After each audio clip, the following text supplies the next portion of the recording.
Oke, bismillahirrahmanirrahim. Assalamualaikum warahmatullahi wabarakatuh. Eh, Agak telat ya saya ngupload untuk pertemuan di minggu ini, di mana kita melanjutkan lagi materi yang kemarin tentang timer. Nah, sekarang teman-teman bisa lanjutkan juga tentang counter. Oke, sebelum nanti ada sedikit penjelasan tugas.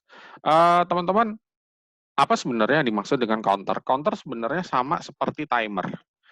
Ya, counter sama seperti timer. Tetapi kalau timer itu sebenarnya dia adalah counter, tapi yang mengcounting, yang memberikan pulsa counting itu adalah microcontroller itu sendiri dengan waktu tertentu karena dia punya yang namanya osilator atau yang namanya kristal ya. Jadi getaran kristal itu clock kristal dengan frekuensi tertentu, disitulah kemudian kita membuat counting yang teratur ya di mana waktunya adalah tertentu. Nah, sekarang kita masuk ke pembahasan tentang counter.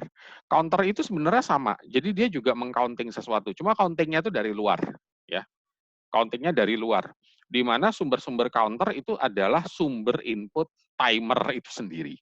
Oke, saya supaya kita lebih memahami, saya akan masuk dari studi kasus ya. Misal, ada sebuah push button itu dipasang di port D4 atau di situ posisinya timer 0 atau kemudian saya lupa kalau di Arduino itu di pin berapa gitu ya. Nanti kita lihat. Nah, di mana kita menggunakan microcontroller Atmega 3284. Ini microcontroller yang digunakan oleh Arduino Uno untuk memberikan input counter kepada microcontroller tersebut. Jadi misalnya ada push buttonnya ditekan 3 kali, berarti dia akan memberikan 3 kali input counter. Nah, kemudian di sini dikatakan skenario programnya adalah jika push button ini ditekan 3 kali, maka LED pada pin 13 Arduino akan menyala. Mohon maaf, ini agak-agak kurang lengkap ya. Sebenarnya seharusnya ada tambahannya. Ya, bentar, saya tambahin deh. Tambahannya adalah dan kemudian jika, sorry.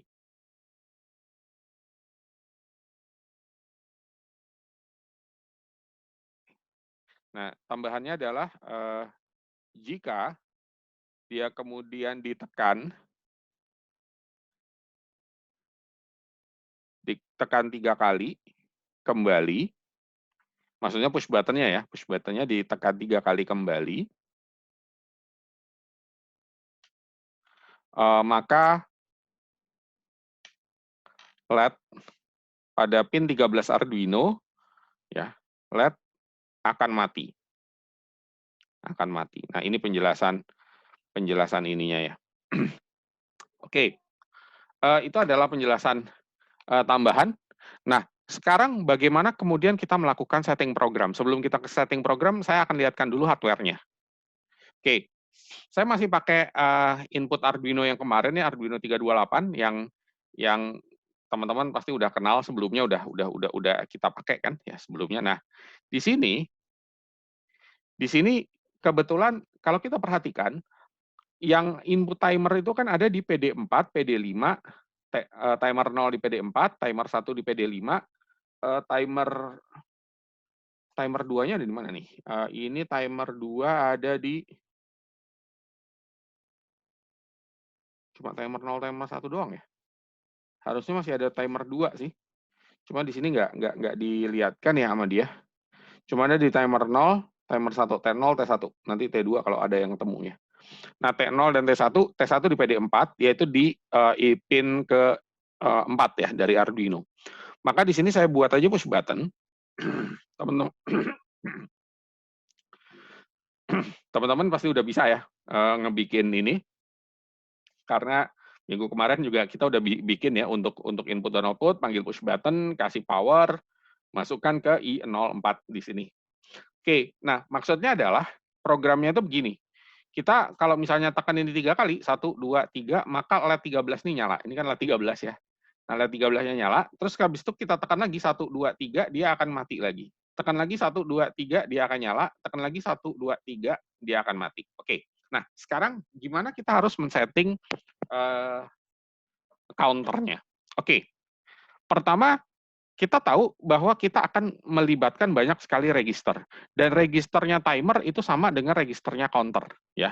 Jadi teman-teman masih berurusan dengan register TCCR 0A, TCCR 0B, kemudian masih di TIMSK 0 karena kita memang menggunakan timer 0, kemudian juga di TIFR kita nggak pakai nanti, tapi kita akan pakai TCNT 0 ya, di TCNT 0. Oke, sekarang gimana caranya? Pertama, kita tetap setting TCCR 0A. Berhubung kita ini menggunakan mode normal, ya mode normal, maka WGM 00, WGM 01, kemudian WGM 02 dan 03, ya WGM 02 di sini, ini semua kita setting 0, ya kita setting 0. Jadi TCCR 0A itu pasti 0, ya.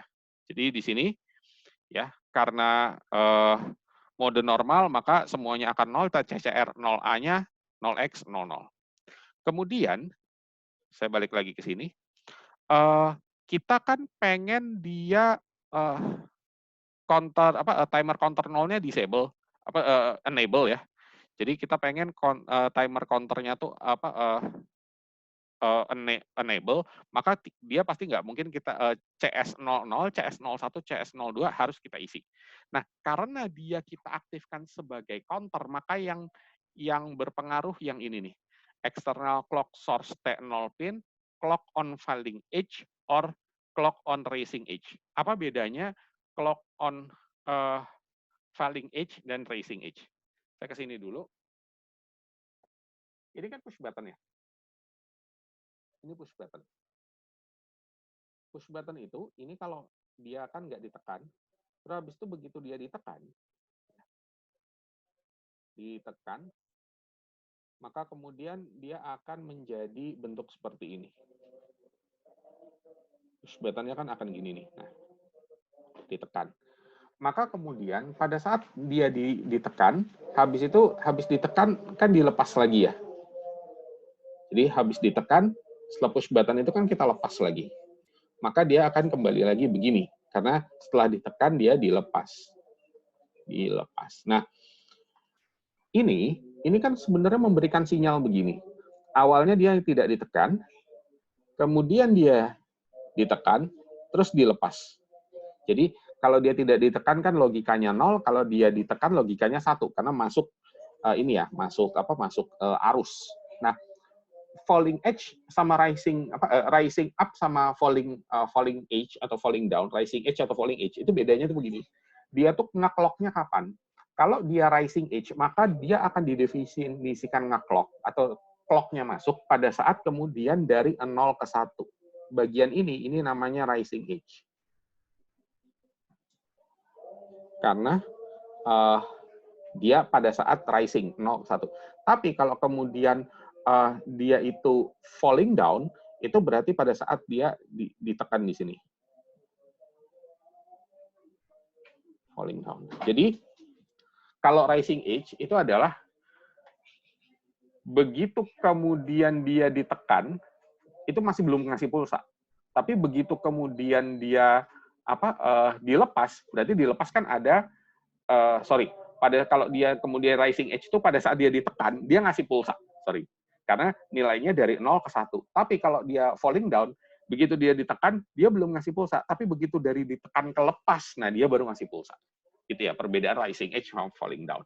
Nah, ini tergantung dari teman-teman mau ngasih yang mana. Kebetulan saya di sini ngasihnya rising edge. Jadi di sini 111 ya. 111. Ya, jadi logikanya. Jadi di sini 111 000 00. Berarti TCCR 0B itu harus saya kasih 0x07. Nah, sekarang TCNT 0-nya gimana nyetingnya? Teman-teman, tadi kan kita maunya nge-clock-nya bahwa lampunya aktif setelah clock-nya 3 kali. Maka TCNT 0 harus saya kasih begini. Karena clock 3 kali itu kan 0x03. Ya, clock 3 kali itu kan 0x03. Berarti 0xFF dikurang 0x03, yaitu 0xFD. Berarti TCNT 0-nya harus saya kasih 0xFD. Di mana OCR 0A-nya tetap kita kasih 00, dan TIMSK 0 kita kasih 01. Berarti timer counternya 0 itu aktif, maka kita kasih 0x01. Oke, sekarang kita masuk ke program.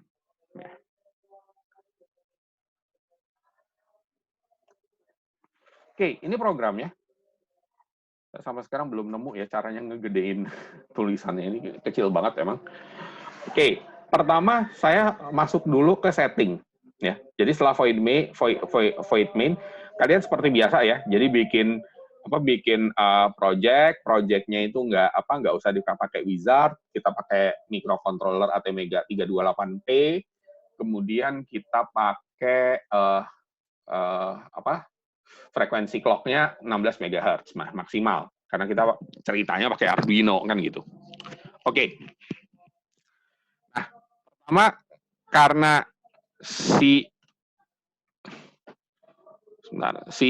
lampu ini kan lampunya di pin 13. Pin 13 ini kan di port B ya. Di pin 13 ini port B, terutama port B kelima, ya, port B kelima, maka kita setting port B kelima ini sebagai output. Berarti di sini saya kasih kode port B sama dengan 0, jadi semua nilai sama dengan 0. Khusus DDRB 0x20 itu saya kasih logika 1. Ini maksudnya apa? 0x20. Mungkin ada penjelasan dikit ya di bawah. 0x20 itu, ini kan kodenya 0x20, berarti 0x02 ya. Sorry, benar 0x20. Berarti kan dia kalau yang pertama 0000, kemudian yang keduanya itu kan dia 0010. Ini kan 0x20 ya. Jadi ini 0, oh sorry, 010, sorry. Salah. 0x20 itu berarti 0010. Nah, ini kan pin ke 0 nih. Kelebihan 0 saya.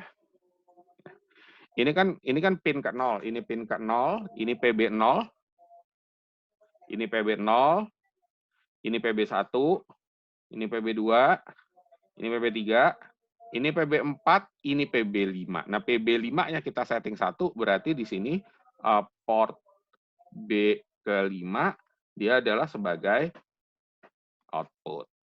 Oke, lanjut. Berarti di sini dia 0x20. Nah, langsung kita setting seperti tadi. TCCR 0A-nya 0x00, TCCR 0B-nya 0x07, TCNT0-nya 0xFD, OCR 0A-nya 0, TIMSK-nya 0x01, assembler SEI. Nah, kebetulan kita kan logika programnya itu begini. Pokoknya dia kalau misalnya nunggu ada input 3 kali, maka port B-nya atau port B5-nya nyala. Kalau kemudian dia sudah di klik 3 kali, maka port B-nya mati. Jadi program utamanya nggak punya isi. Yang punya isi cuma interrupt-nya aja. Jadi dia itu kan gini logikanya. Dia nge-clock 1 kali, dibaca sama siapa si microcontroller. Nge-clock 2 kali, nge-clock 3 kali, masuk ke interrupt. Jadi gitu. Jadi program utamanya kosong, nggak ada ngerjain apa-apa. Kerjaannya apa? Nungguin clock aja gitu. Jadi clock 1, clock 2, clock 3, begitu sudah 3 kali clock, maka kemudian dia akan ngelayani interrupt-nya. Interrupt-nya apa? Langsung kemudian gini, membalik nilai port B. Jadi begitu masuk ke interrupt, ini kan saya pakai interrupt 0 ya. Jadi begitu kemudian dia udah diklik 3 kali, dicek. Kalau port B-nya itu keadaannya 1, artinya nyala, maka tolong dimatikan. Tapi kalau enggak, port B5-nya itu keadaannya mati, tolong dinyalakan. Gitu. Jadi ini.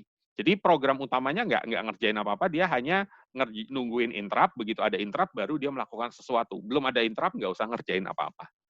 Oke, itu ya ininya. Nah, sekarang kita seperti biasa ya, kita running gitu. Nah, ini kita coba tampilkan hasilnya. Oke, ini saya running. Oke, awalnya mati ya. 1, 2, 3, nyala. Nah, kapan dia mati? Harus diklik 3 kali lagi. 1, 2, 3, mati. 1, 2, 3, nyala. 1, 2, 3, mati. Oke. Inilah yang namanya interrupt. Interrupt. Counter ya, interrupt dari counter. Di mana counternya itu 3 kali. Oke, singkat ya, karena teman-teman sudah paham tentang timer dan interrupt. Makanya kalau ngomong counter, Termasuk nanti kita setelah ini ngomong ADC dan PWM itu jadi cepet ya, karena dasar timer dan interrupt-nya tuh udah lumayan karena di situ intinya. Oke, nah sekarang saya mau membicarakan tentang tugas. Jadi minggu kemarin kan sudah ada, pekan kemarin kan udah ada tugas tentang timer ya. Jadi nanti dikerjain aja. Kemudian saya lupa, saya belum ngomong pengumpulan ya, atau pengumpulannya rada kacau, makanya ini saya perbaiki lagi. Nah, minggu ini teman-teman saya minta untuk membuat sebuah program. Programnya begini, teman-teman pasang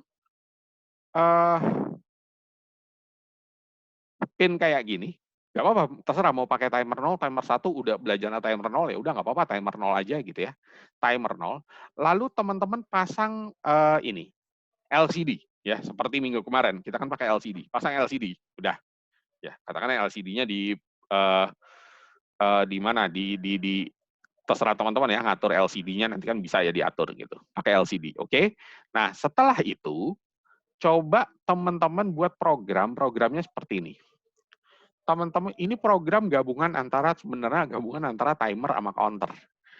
Jadi, LCD nanti akan menghitung atau mengupdate tiap menit jumlah cacahan tiap menit. Jadi misalnya teman-teman masukin ngeklik gitu ya, mestinya masih 0. Habis itu kalian klik nih, 1, 2, 3, 4. Terus habis itu kalian tunggu gitu. Nah nanti setelah 1 menit, LCD akan mengupdate, oh dia tuh diklik 4 kali tiap menit gitu. Nanti habis itu di menit kedua, di ini lagi. Kalian masukin 10 kali, misalnya dalam 1 menit itu 10 kali. Nanti LCD-nya update lagi. Oh, dia di menit kedua ini, di menit yang sebelumnya itu, dalam 1 menit, itu dicacah 20 kali misalnya. Misalnya kalian ngekliknya 20 kali. Jadi tolong buatkan program untuk menghitung jumlah cacahan selama 1 menit yang nilai cacahannya ditampilkan pada LCD. Nah, dikumpulkan kapan? Dikumpulkannya 3 hari lagi ya. Rabu 6 Mei, coba dulu lah. Ya, Rabu 6 Mei 2020 pukul 12. Kalian coba-coba, kalian otak-atik. Sekalian yang pekan kemarin tentang timer. Oke? Sekalian yang pekan kemarin tentang timer. Itu aja ya, materinya singkat sebenarnya. Oh ya, satu lagi. Ada mahasiswa yang nanya ke saya, kok kayaknya saya pakai Proteus tuh rada lambat ya gitu. Jadi ngasih delay 1 milisecond, tapi kayaknya nggak mungkin 1 milisecond. Soalnya nih kerasa banget gitu delay-nya. Teman-teman sekalian, sebenarnya Proteus itu tergantung dari settingan sistem operasi Windows-nya teman-teman. Artinya kalau memang sistem operasi Windows-nya memberikan kelonggaran, siapapun program boleh mengakses kecepatannya prosesor, maka mungkin kecepatannya itu akan bagus. Kayaknya kayak benar-benar 1 detik gitu kalau bikin 1 detik. Tapi di sisi lain ada yang kemudian dia nggak memberikan akses penuh. Jadi hanya beberapa program tertentu yang diberi akses penuh. Atau memang di programnya sendiri memang meminta akses, memberikan register, meminta akses kepada sistem operasi. Nah, memang akhirnya Proteus itu jadi kayaknya lambat banget. Ya, nggak apa-apa sebenarnya. Karena sekali lagi, fungsi simulator Proteus itu bukan mensimulasikan seperti kejadian yang sebenarnya. Tapi fungsi simulator itu hanya untuk ngecek bahwa sequence program kalian tuh benar gitu loh. Oh, dia bisa mencacah, cacahannya benar. Oh, dia bisa timingnya benar. Tapi benar nggak 1, sekian milisecond? Ya, harus diimplementasikan baru tahu benar atau salah. Jadi, kalian nggak usah takut kalau memang nanti misalnya Pak, kami disuruh mau bikin timer. Misalnya tugas yang ini nih, timer 1 menit, ternyata dia malah 5 menit. Oke, it's okay, nggak apa-apa. Yang penting program kalian memang menunjukkan bahwa kalian ingin menghitung cacahan selama 1 menit. Nggak masalah, itu udah benar gitu. Jadi nggak usah takut ya. Nah, yang dikumpulin apa aja? Yang jelas yang dikumpulin program dan rangkaian versi teman-teman kayak gimana. Karena saya takut nanti mungkin ada beberapa teman-teman yang bikin rangkaiannya agak beda, otomatis programnya pasti agak beda ya. Tapi nggak apa-apa, kalau senyamannya teman-teman aja bikin rangkaian. Saya rasa gitu ya, untuk kuliah kali ini singkat aja, kita kuliahnya bulan Ramadan, ya singkat. Nah next saya akan bahas tentang ADC dan PWM. Ya, ADC dan PWM. Semoga kita sempat sampai komunikasi serial ya. Kalau nggak sempat ya udah deh. Ya komunikasi serialnya sambil kalau teman-teman memang butuh gitu ya komunikasi data serial, kita nanti bahas komunikasi serial karena nanti kita harus bahas juga project di akhir. Baik, saya rasa terima kasih. Wassalamualaikum warahmatullahi wabarakatuh.